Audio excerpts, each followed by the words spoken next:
शुरू अल्लाह का नाम लेकर जो बड़ा मेहरबान निहायत रहम वाला है। क्या लोग ये ख्याल किए हुए हैं कि सिर्फ ये कहने से कि हम ईमान ले आए छोड़ दिए जाएंगे और इनकी आजमाइश नहीं की जाएगी? और जो लोग इनसे पहले हो चुके हैं हमने उनको भी आजमाया था और इनको भी आजमाएंगे।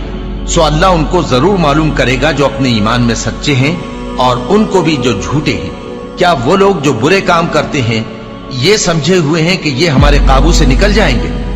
जो फैसला ये करते हैं बुरा है। जो शख्स अल्लाह की मुलाकात की उम्मीद रखता हो तो अल्लाह का मुकर्रर किया हुआ वक्त जरूर आने वाला है और वो सुनने वाला है, जानने वाला है। और हम किसी कदर खौफ और भूख और माल और जानों और मेवों के नुकसान से तुम्हारी आजमाइश करेंगे।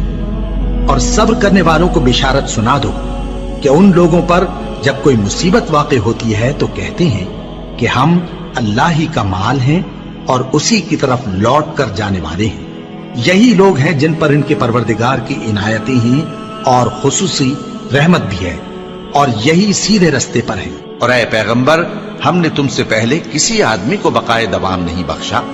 भला अगर तुम मर जाओ तो क्या ये लोग हमेशा रहेंगे? हर शख्स को मौत का मजा चखना है और हम तुम लोगों को सख्ती और आसूदगी में आजमाइश के तौर पर मुब्तला करते हैं और तुम हमारी तरफ ही लौट कर आओगे।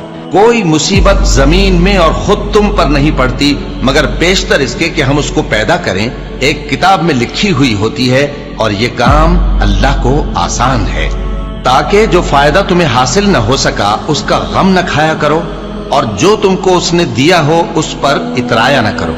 और अल्लाह किसी इतराने और शेखी बघारने वाले को दोस्त नहीं रखता। और हमने तुम्हें एक दूसरे के लिए आजमाइश बनाया, क्या तुम लोग सब्र करोगे? और तुम्हारा परवरदिगार तो देखने वाला है। ए अहले ईमान, तुम्हारे मालो जान में तुम्हारी आजमाइश जरूर की जाएगी और तुम अहले किताब से और उन लोगों से जो मुशरिक हैं बहुत सी ईजा की बातें सुनोगे। तो अगर सब्र और परहेजगारी करते रहोगे तो ये बड़ी हिम्मत के काम है।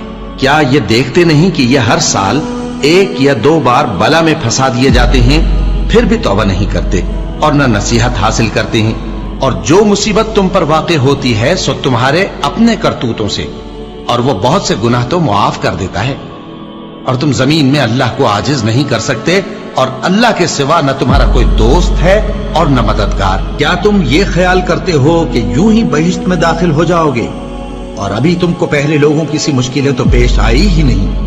उनको बड़ी बड़ी सख्तियां और तकलीफें पहुंची और वो सऊबतों में हिला हिला दिए गए, यहां तक कि पैगंबर और मोमिन लोग जो उनके साथ थे सब पुकार उठे कि कब अल्लाह की मदद आएगी।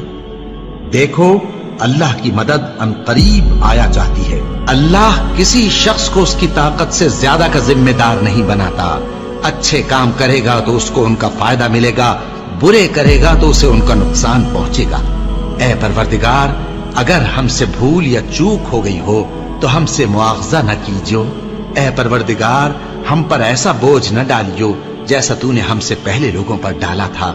ऐ परवरदिगार, जितना बोझ उठाने की हम में ताकत नहीं उतना बोझ हम पर न रखियो।